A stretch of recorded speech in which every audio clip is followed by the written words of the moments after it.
Welcome to the Masculine Psychology Podcast, where we answer key questions in dating, relationships, success, and fulfillment, and explore the psychology of masculinity. Now, here's your host, world-renowned therapist and life coach, David Tien. Welcome to the Masculine Psychology Podcast. I'm David Tien, your host. This episode and the coming 2 episodes are all about the one thing that unlocks everything else. And I'm not just talking about your dating success or your relationship success, but more importantly, your happiness, fulfillment, the love in your life, the joy in your life. One thing that would unlock everything else. And it will take care of your dating life. It'll ensure that you have the conditions for a successful relationship. And in getting this one thing, it will ensure that you access your higher self, your true self, not the parts of you that are anxious or nervous around attractive women, or that are lacking confidence or full of fear and uncertainty. And those are parts of you, if you have experienced those emotions, or parts experiencing those emotions. But you also have within you a higher self that is your true self. And you are going to be able to access this true self within you by focusing on this one thing. So this one thing will not just fix your dating life, give you a flourishing social life, and bring you happiness, but also enable you to access your higher self, which unlocks the love and joy and connection that can be your daily reality. This, of course, is not to say that life will not throw you challenges and surprises, but you will have the calm and the confidence and the courage and the creativity to face them full on. And that's what this one thing does.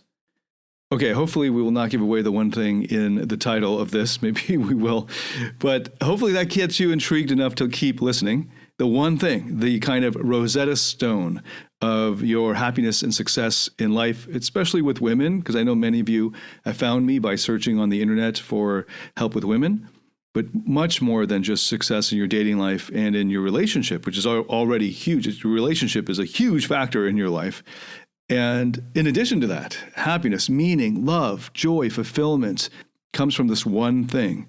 Conversely, if you don't have it, then you will, in the pursuit of all of these things, if you don't have this one thing, if you haven't focused on this one thing, then you're focusing on the wrong thing.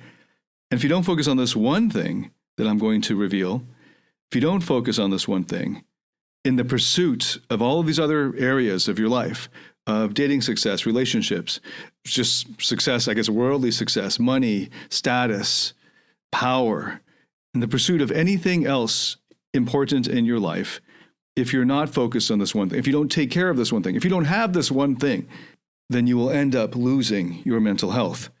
You will end up sabotaging your long-term enjoyment of any success that you attain.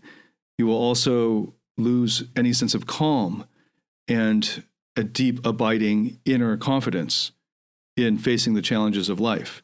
If you don't focus on this one thing, you will end up losing your soul, so to speak. You're going to lose your happiness. You're going to self-sabotage, and you'll feel exhausted and tired if you don't have this one thing taken care of in the pursuit of any success in any other area. This one thing. Okay, I've got your interest. Have I piqued your interest? For the first several years, and maybe the first decade of my work as a coach, I was focusing on helping men with their dating lives.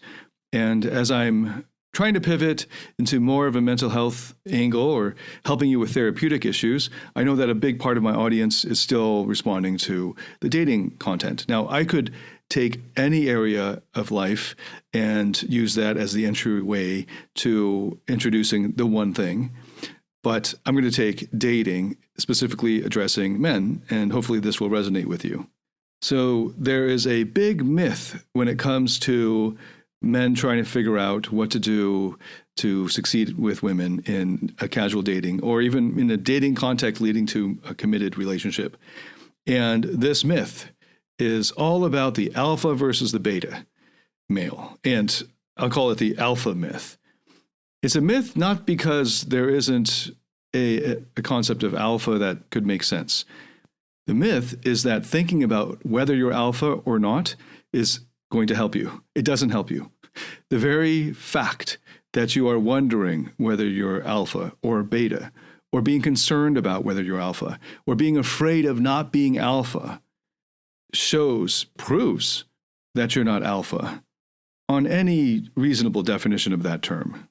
Worrying about whether you're alpha and not beta, and trying to obviously be alpha and not beta in order to attract women, feeds into the core insecurities that will ensure that you're not attractive, that will guarantee that you're not alpha. There is a way in which applying the concept of the alpha male to the dating context, to the dating world, the modern dating world that you're living in right now, there's a way in which that could make sense, and it might even be helpful.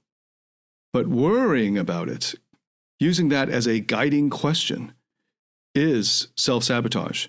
That will guarantee that you don't become it. It's sort of like when you're driving, worrying about not hitting that barrier will maybe not guarantee, but will make it a lot more likely that you're going to hit that barrier. Hopefully you've taken some driving classes, so you know what I'm talking about. I know that in some expensive cities, now with the prevalence of Uber, maybe you don't drive if you're younger. But hopefully you know what I'm talking about. When you're driving, you want to look where you want to go, not what you want to avoid. And that barrier, that construction obstacle that you want to avoid in the middle of the road, that is, in this analogy, worrying about that category, whether you're alpha or beta. So there is a way in which it could make sense, this concept of or category of alpha versus the category of beta when applied to modern dating. And like I said, I'm going to be using this worrying about whether you're alpha or beta as a entryway into revealing the one thing that unlocks all the other good stuff, not just dating success, but happiness, fulfillment, joy, love, meaning in life. So, what is this thing, the alpha male? So obviously this category is taken from evolutionary biology. One of the earliest uses of the term in a scientific context, suggesting it could be applied to human interactions, is in Frans de Waal's work. He's famous for the work on chimpanzees in the 80s. In fact, there's a book that he published in 1982 called Chimpanzee Politics, Power, and Sex Among Apes. I highly recommend Frans de Waal's work, especially The Age of Empathy, and his work on ethics and how this connects to ethics. In a way, it's ironic that he introduced this usage and applied it to human interactions and having it warped in such a major way. So this category of the alpha male fits very comfortably in studies of animals like chimpanzees, gorillas, lions, you name it, right? So this is about mating opportunities. And the alpha male is the one who has the most mating opportunities. If you cash it out any other way, it would be preposterous. Imagine a so-called alpha male who doesn't mate with any of the women. He's just, I don't know, the biggest guy and pounding his chest. And meanwhile, none of the women pay him any attention. And there's some other dude who's having all the sex and all the babies. You wouldn't call that dude who's just posturing and just because he's the biggest guy, the alpha male. That's not how that term would be used in the study of animals or in evolutionary biology. In terms of evolution, what our genes care most about is replication, reproduction, and survival insofar as it keeps us around so that we can reproduce. From an evolutionary standpoint, our genes would prefer that we have 5 children and die at 30 than to live till 100 and have no children, from our genes' perspective, from the evolutionary perspective. Because no matter how long we live, if we don't reproduce, then our genes die. So this is kind of the whole point of selfish gene, Richard Dawkins' work there. And then the debate, like Frans de Waal, if you don't know his name, Frans, F-R-A-N-S, de Waal, D-E-W-A-A-L, argues against Dawkins about the mechanism that's used, whether, for instance, empathy and alliances are more important than full-on conflict or domination. But the outcome is still the same. The desired outcome is more reproductive success. So in terms of evolution, the alpha male is the one who has the most reproductive success. Okay, so far so good. I hope you're following along. This is just, I don't know, biology or evolution 101. So the alpha male is the one with the greatest mating opportunities. And let's just run through some of these. And one of the things that I'm going to point out right from the beginning is, especially in our human modern context, it's not even so much mating opportunities, but that the females choose to mate with him willingly. So if it was unwilling, and this is something I think, and it might seem preposterous, but I think we have to pause on this because it might deter some incels, or it might deter some people who could potentially become incels by recognizing the importance of female choice.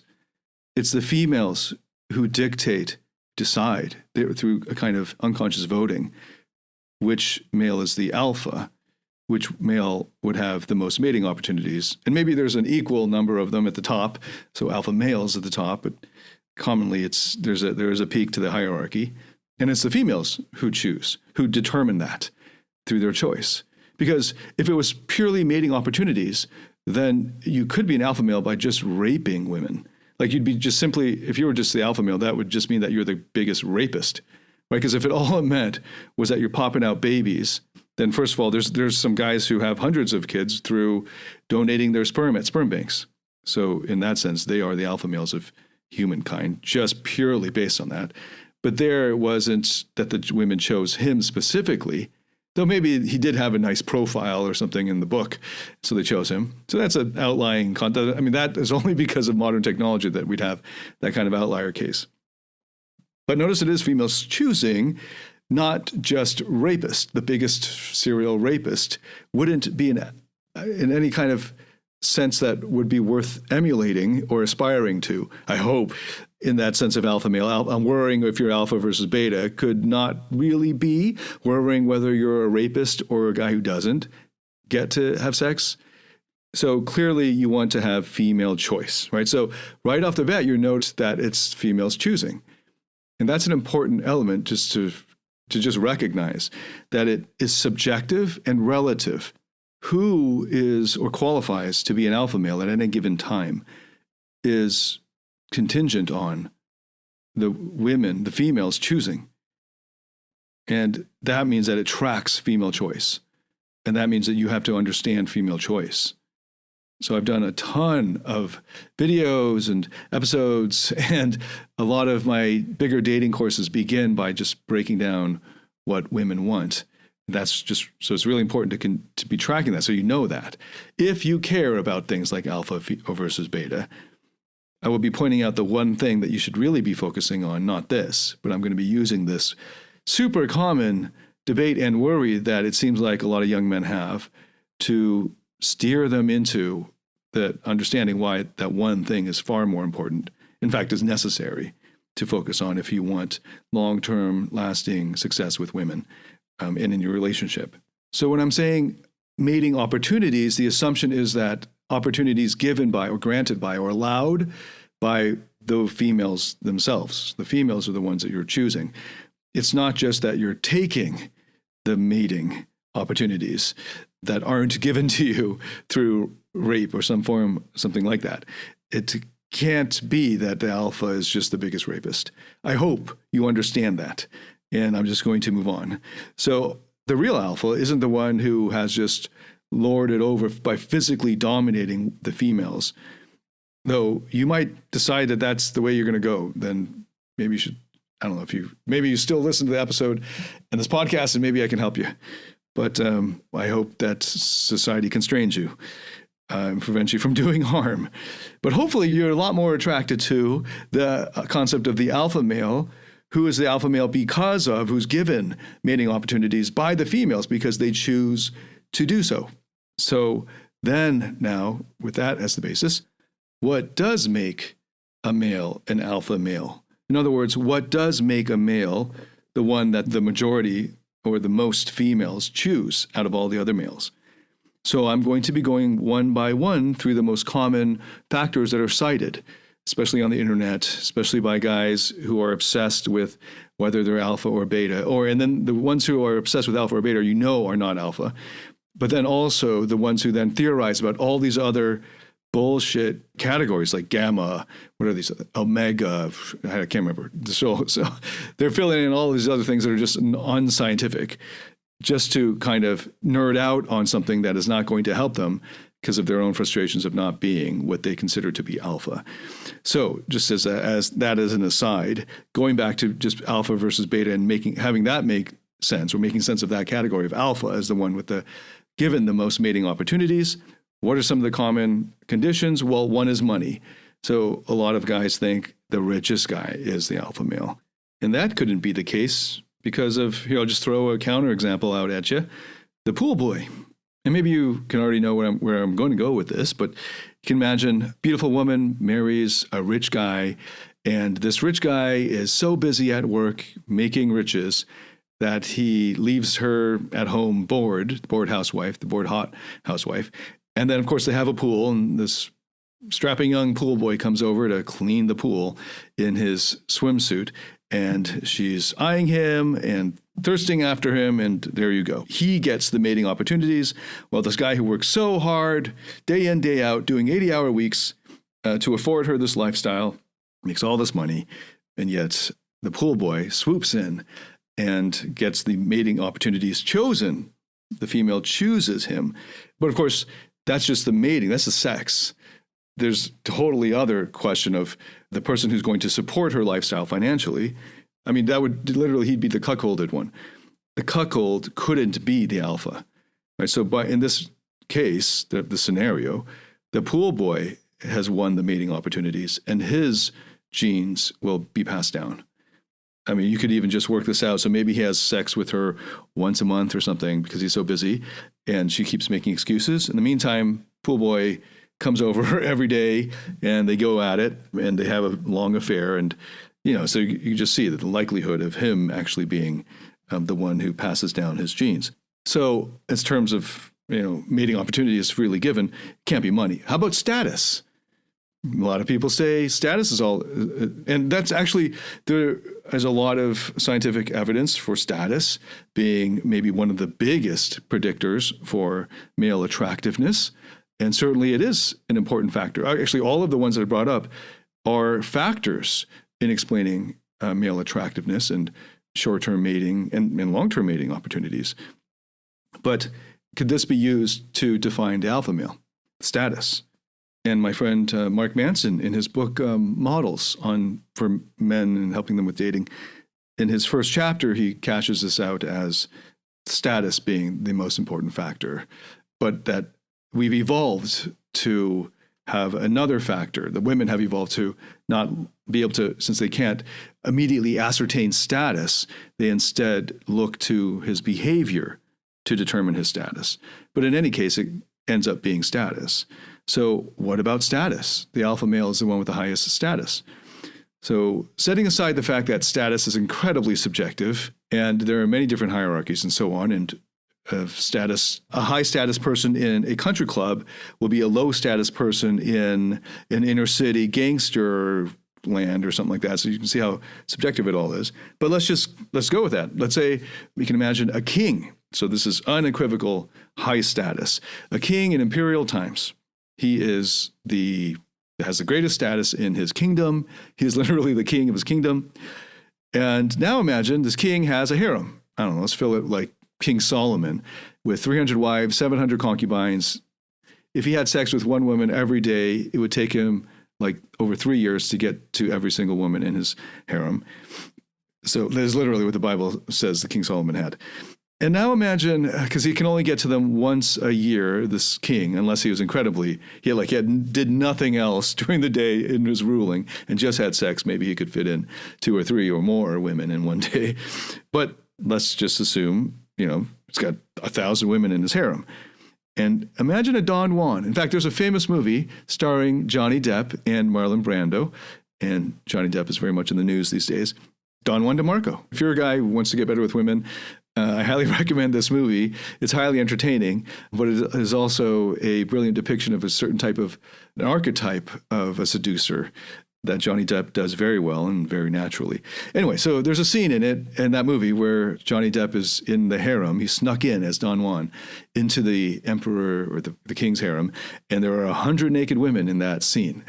And the interviewers asked him what it was like to shoot that scene, and he was saying that eventually they all just blurred after a few takes, just masses of flesh, but he was focused on his acting, I suppose. So anyway, returning to the counterexample, Don Juan in the harem of this king who has the highest status, but he can't get to them.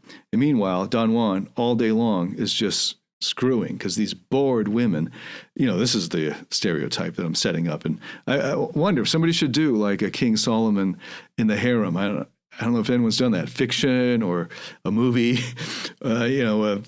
the life from the perspective of the women in King Solomon's harem, what that must have been like. Anyway, so there's this Don Juan, and he's sneaking around, and the women love him because he's fun, and besides, they're locked in this harem. So they have eunuchs patrolling them and whatever, right? Guards, they can't leave. And they can only play with themselves, and it's just all girls, all women. So here's Don Juan, and he fits in with them. And, actually, this is the rake character, the rake who sneaks in through the bedroom windows of the maidens and all that. And he's on the rooftops at night, and they open or they leave their windows open for him and hoping that he'll come by and that kind of thing.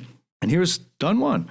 Now, Don Juan's status is low because he's like Aladdin, right? He's like a street thug kind of thing. Well, now I'm moving away from the classic Don Juan.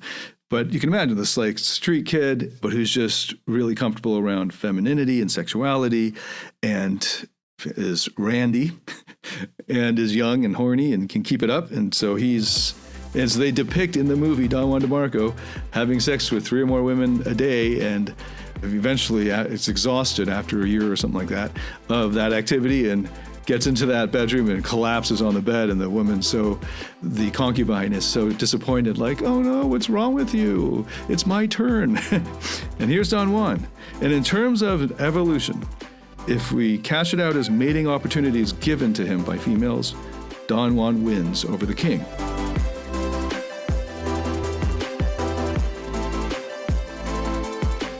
Do you struggle in your interactions with women or in your intimate relationship? Are fear, shame, or neediness sabotaging your relationships or attractiveness? In my Platinum Partnership Program, you'll discover how to transform your psychological issues, improve your success with women, and uncover your true self. Get access to all my current and future online courses by applying for the Platinum Partnership today at davidetiennephd.com/platinum. Now, the king could, if he chose to, do the same thing, but the very nature of his status prevents it. In order for him to keep his status, he's busy. Now, the one who ends up with the most reproductive success could easily be Don Juan, and that messes up status, right? Because he has no status or he has low status. And status defined in any reasonable way, right? Status in terms of a hierarchy in society, you'd have to really warp the meaning of status in order to give this a little Aladdin street thug kid who snuck into the harem high status over the king or equal status to the king. In any case, status alone can't be it because of this Don Juan in the harem counterexample. Okay, so if it's not money and it's not status, then maybe it's physical prowess. Physical prowess, I use this a kind of this odd term, prowess, to refer to any like strength, speed, whatever physicality or physical abilities or skills or capacities or features you want to pick out, the physical part of it. So physical prowess. Maybe it's that. And in my research on this, just before I pressed record, I came across a clip of a Joe Rogan podcast, where Joe Rogan was focusing on the big, strong guy. And that would be what an alpha refers to. And I guess in the background, the assumption is that would be what would bring the most mating opportunities. So physical prowess, sure. And if you're just thinking about animals, then maybe you think it's just physical prowess. And probably in many cases it is. In the animal kingdom, it tracks who ends up becoming alpha because the males fight each other physically for access to the females and for mating. What about and now applied to much more intelligent animals, us human beings? Well, you can imagine this one's going to be pretty easy if you think about it. The male bimbo. So, of course, here's a guy who's got tons of physical prowess, the biggest, strongest, fastest athlete, whatever. And there's for all of these, money, status, physical prowess, intelligence, all that, there are always going to be women who have a fetish for it for whatever reasons from their upbringing or whatnot. But normally, if you think about just like a guy who's got all this physical prowess, but he's a bimbo, or he's flat in his personality, or he's got no sense of humor, or he's just cruel. He likes to kick puppies in the face, for instance. Well, that wouldn't be attractive, would it, to women? Now, you might not know about women. I just realized we're young men who might be now veering toward incel land are so isolated from women that they can talk to that they may think, yeah, that's what women want. But they don't. Obviously, it's like you get the male bimbo, and if all she wanted to do was get off, and instead of using a vibrator or dildo or something, she'd just use a guy with six-pack abs or something. Okay, but no, ordinarily, she doesn't want just a dummy, like in many senses of the term, a dummy. So is that all that women want? A male bimbo? Now, you could test this out in the nightclub. And if you've been to enough of these mating ritual type of venues, maybe now post-pandemic, nightclubs will open up again, but you go to the bar and you can see that in every case, just the guy with the best body, if he just stands there, women might come over and start talking to him. But unless he has a personality to match, they're going to be turned off pretty quick. And I don't know if you've noticed this yet. And maybe you're one of those guys who spends 90% of your time in terms of improving yourself to improve your dating opportunities. You spend 90% of your time on the fitness aspect of it. And then you just get into the bar or club and you just stand there with your tight T-shirt, just expecting now that all of that hard work will pay off just because you look hot now. And then you're guaranteed, you are disappointed to find out that you will need to open your mouth because she asks you questions or she begins to talk to you. And if your personality doesn't match, she might be just so drunk and horny and it's the end of the night that she'll just like, okay, you'll do. But that's because she's bringing her standards down and compromising her standards in that moment and just wanting you to shut up so she can get off, right? So that is actually not going to be attractive. Now, all of these things in and of themselves can make you more attractive or more appealing as a mate. Money, status, physical prowess, no doubt, especially physical prowess. I mean, all things considered, it'd be better to have a hotter body than not. But that can't be the only thing the alpha male is referring to, because you got the male bimbo, and hopefully that's easy to understand. What about, if it's not money, if it's not status, it's not physical prowess, what about intelligence? Okay, well, this should be easy to dispose of, but I know some people who maybe are stuck in like Silicon Valley, where that's like the alpha nerd or something. But hopefully you know that until very recently, until like Mark Zuckerberg type of phenomena happened, the smart guy was just the nerd. And there are famous movies, Revenge of the Nerds, 1, 2, 3, 4, whatever, right? The nerd in that context became attractive only because it tracked money or the potential to make money. And there might be female nerds who are thirsting after the power and the money for themselves. And so they're using this nerd as a proxy to get that for herself. But clearly, intelligence on its own can't be what would determine whether he's alpha. Okay, now this is the easiest thing. Just put them all together, right? The guy who has the most of all of these different qualities I've just mentioned, money, status, physical prowess, and intelligence, put it all together, and he would be the one who's the alpha. So now finally we get to the one thing, because the one thing will point out to the counterexample to that, this combination of money, status, physical prowess, intelligence, and pretty much anything else you can come up with that's not the one thing. I can just think of a counterexample for you. I don't know, maybe you can write it in the comments or something, or maybe you can exercise your own creativity and just notice, once you understand the one thing, how you can find a counterexample to anything else. That would be a factor in determining whether somebody's alpha, given, again, it's subjective and relative. So given what we know about the history of female choices for mating opportunities. So there's one more factor that is cited. So before I just tell you what the one thing is, this is an important factor because it was in fact, originally how the term alpha was being applied to humans. So in 1999, in the Time magazine article, a journalist was using the term alpha to refer to then presidential candidate Al Gore. So I'll quote this, found this on the internet. Wolf has argued internally that Gore is a beta male who needs to take on the alpha male in the Oval Office before the public will see him as the top dog. Okay, so very resonant references there. And of course, what's beta and alpha here are not defined. And there are a ton of connotations that this person's just assuming will get triggered in our heads, and then uses the term top dog to just kind of end it off and make sure that we're looking at it in that way. But in what ways are the terms alpha and beta meant here in saying that Gore is a beta male who needs to take on the alpha male in the Oval Office before he's seen as the top dog? So whatever this is, kind of like a political influence, or maybe broadly speaking, kind of power here, what would make, so maybe that would be the alpha male, the one with the most political clout or influence. Okay, so I'll just put that out there. And then I'll also put out there the combination of these other factors. The guy with overall, on average, the one with the most money, status, physical prowess, intelligence, throw in anything else that you like, funny, good looking, fashion sense, I don't know, whatever else you think. He's a hardworking, ambitious, industrious person, whatever. Throw all those things in there that evolutionary psychology puts out there as things that women are looking for.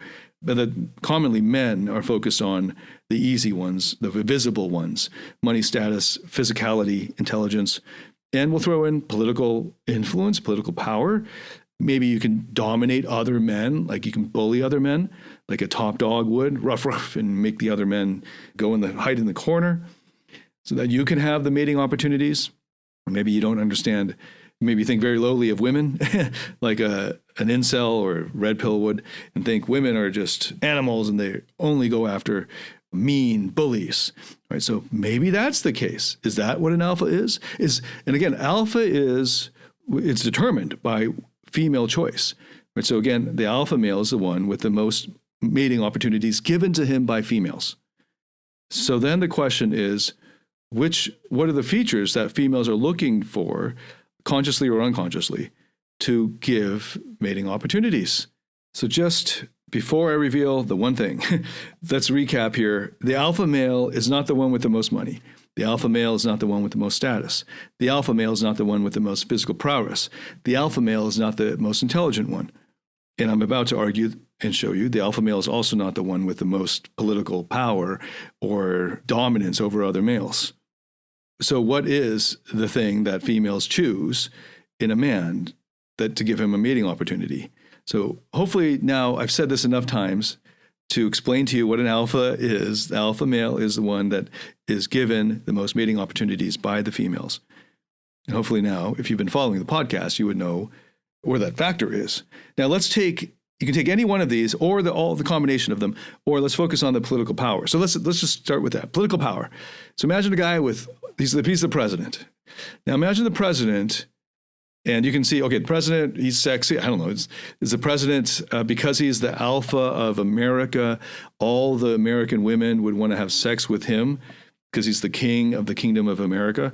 And so immediately that would be ridiculous because he's like 80 something years old right now and all of these other things. Once you think of the specific person, but okay, let's say he's the king, he's the mythical king of America, right? And so he has the most political power. Imagine this king. Let's put it all together. The king, who immediately, let's say he's the richest person in the kingdom. There's no Elon Musk. Right? Let's go back to imperial times. So the king is the richest. He's also the highest status. He also has, of course, the greatest political power. Let's say there's no Iago whispering into his ear and undermining him. Let's just say that he has the political power to banish anyone from the kingdom.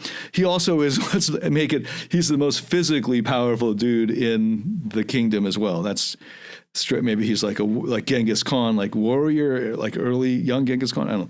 So he's got physical prowess as well, and he's the most intelligent. Okay, now he's really stretching it.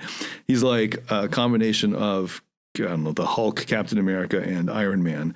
Plus, he's the king of the kingdom in imperial times. Wouldn't that guy be the alpha male? Okay, great. So that guy sounds awesome, whoever that superhero is. So let's imagine this Ultraman. Let's call him Ultraman. And this Ultraman, imagine him needy. The Ultraman has a date with the hottest woman in the kingdom. And he's texting her, hey, when are we meeting? We're meeting at 7, right? I said 7. And she doesn't reply. And I don't know, 6:45 rolls around and he's getting nervous. Let's say he's pulling out his phone. Hey, are we meeting up or what? And he starts sending his minions over to her home or something to fetch her, and she's not at home. And now he's sweating it. It's like, oh, damn. Oh, no, this is the one woman. This is the Cleopatra. This is the siren. This is the Marilyn Monroe. I'm just making up ideal, whatever, female archetypes of powerful women who lord it over a powerful man. So he's like, I have a harem, but I want this woman. And he's needy. And finally, she shows up, 7:30. And he's like, oh, he's really angry, but he hides it because he doesn't want to look unattractive. He doesn't want her to see his anger or his annoyance or frustration because he likes her so much. And he plans out this whole evening. All she's got to do is show up late, but he's done all this work of planning it and everything. And she's mildly pleased by it and so on. And the date ends and he tries to make a move, so to speak. And she pushes him away and says, I don't kiss on the first date or whatever it is. It makes him sweat. And here's the president, the king, the emperor, the whatever. And he's needy, the needy alpha male. Now, hopefully you've studied attraction long enough that you understand this example, that no matter how you dress him up, the needy guy is still unattractive. And the needier you are, the more unattractive you are. Doesn't matter how much money you have. There's tons of needy rich guys with women who have these rich guys wrapped around their finger. Same with guys who think that their status matters. They're coming in there thinking, I'm the highest status here, get out of my way. And she doesn't budge. She doesn't give a damn about his status. And if he becomes needy, right? So if he's non-needy with status, then we're good. Not because of his status, but because of his non-neediness. All right, so if you add in neediness to any other factor, any other ingredient, it destroys it, it undermines it, it ruins it, it pollutes it. The needy, tough guy, right? So tough physically, right? Not tough emotionally, clearly here. Or he could be tough emotionally in, I don't know, military contexts. But then when it comes to women, he's a needy guy. His neediness is what tracks his attractiveness, right? That's why the Don Juan can be attractive with no status. That's why the pool boy can be attractive with no money, right? Because he doesn't give a fuck. And then you can add in anything else that might help him with that, looks or something. But you could have a good-looking pool boy who's incredibly needy, and she would not do it with him. Or at least she would not be attracted. She'd have to be really desperate to do it with him. But if there's a pool boy who is not needy, and when you're not needy, then what the natural parts of you, the way you naturally are, comes out. And a lot of guys think, I'm naturally shy, beaten down, introverted, depressed. You're not. You can see that in little children when they're playing. I have an infant son, and watching him, and we have families that we met in our birthing class, and all of our kids are roughly the same age because we went through the same birthing class. And you're seeing all these other kids who just effervescent. They just do whatever. They're shouting, they're screaming. They have no social barriers yet, until they're told not to behave, your inside voice and all that stuff. But they're just playing and no sense of these other boundaries, and they're just immersed in flow in their play or in their discomfort or something. They're just immersed in the whole thing of life, the experience of life. And it's only when life gets to you, or trauma happens to you, or repeated mini traumas condition you, that you end up becoming the shy, awkward, depressed, anxious little boy. And that little boy then grows up with those same mechanisms. And then that man thinks that he is that way naturally. He's not. You're not. The way that you are naturally is spontaneous and playful and adventurous and creative and open to new experiences and exploring. It would have had to be life in some painful ways to have forced you into that beaten down state. And Ernest Becker, in his Denial of Death, puts it really well, that the unconflicted man is the leader of the primal horde. And what that means is that the one who doesn't have these restrictions on the inside of how he needs to be, he's unconflicted. He doesn't have any parts warring with each other. He's just integrated. He's just unconflicted. And as a result, he's able to lead. the one who is the most unconflicted would have been the leader of the first horde. The unconflicted man is the non-needy man. Hence, he is the alpha, the original alpha, the alpha. So this one thing turns out to be neediness, and non-neediness will determine your attractiveness to women. And women unconsciously choose, sometimes consciously if they're self-aware, choose men who are non-needy. And the more non-needy you are, the more attractive you are as a man. And the needier you are, the less attractive you are as a man. So, okay, Dave, then how do I become non-needy? Well, that is the subject of the next episode. So just to recap, understanding the proper use of the term alpha male from evolutionary biology, from zoology, we see that the alpha male is the one who is given by females the most mating opportunities. The alpha male is not necessarily the one with the most money, not the one with the most status or physical prowess or intelligence or political power or social dominance. It turns out that the alpha male, because the alpha male is the one that females choose to give the mating opportunities, in other words, they're attracted to him, the alpha male is the one who's the most non-needy and is himself expressing himself because he is not altering how he is in order to please others. He's not looking to others to meet his own needs. He's able to meet his own needs himself. And if instead of focusing on whether you're needy and going through the therapeutic work to become non-needy by being able to meet your own needs yourself, instead of focusing on that, the one thing, neediness, instead of focusing on that, you focus on being, whether you're alpha or beta, you're going to be guaranteeing that you sabotage yourself in the long run. You will lose your mental health, even if you were to succeed getting that short-term goal of the money or the success or the women or whatever it is. You will lose your mental health. You will sabotage your ability to enjoy in the long term the success that you have. You will also prevent yourself from experiencing lasting love, happiness, fulfillment, or deeper meaning in life if you don't have that one thing handled. Now, if you have the one thing handled, in other words, you're able to meet your own needs in yourself, then along the way, well, first of all, by definition, you'll have met your own needs for love, connection, your needs for love, connection, worthiness, fun, play, fulfillment, happiness, joy, and meaning in life. If you're able to meet those needs, then in other words, you'll have those needs met. And in addition, you will be optimally attractive to women. And that's all from just tracking one thing. Because I know guys who are trying to become more attractive have all of these areas of the long checklist of things that they have to do in order to be worthy of their ideal woman. And this is like a multi-year plan that they have to implement. Some of them might, many of them might be good things, healthy things like meditation, working out.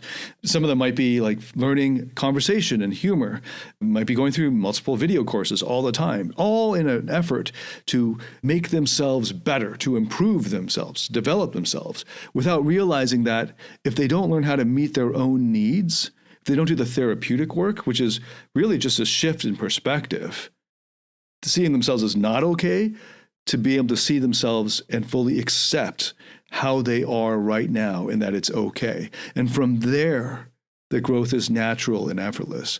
But if it's coming from a place of not accepting yourself, you've already polluted it. You've already begun to sabotage it, this project of finding happiness and love and meaning. And if you just focus on this one thing instead, your needs and neediness, guaranteed, if you just focus on that one thing, you will have to unlock your true self. You'll have to get to know the parts of you that are needy and learn how to meet their needs. First of all, you have to find what their needs are and build a relationship with them, because that will be a prerequisite for meeting those needs. And that whole journey, that beautiful, enjoyable, deep, meaningful journey, is what will not only make you attractive and as alpha as you'll get, but in addition, will give you all the good stuff on top of that you will discover is far more important and rewarding. So you might be wondering, how do you do this, David? Well, come back to the next episode because that's what it's all about. We'll see you in the next episode. If you liked this, please share it with anyone that you think would benefit from it. I'd love to get your feedback on it, so put a comment in wherever you're hearing this. And thank you so much for listening. I look forward to interacting with you and welcoming you to the next episode. David Tien, signing out.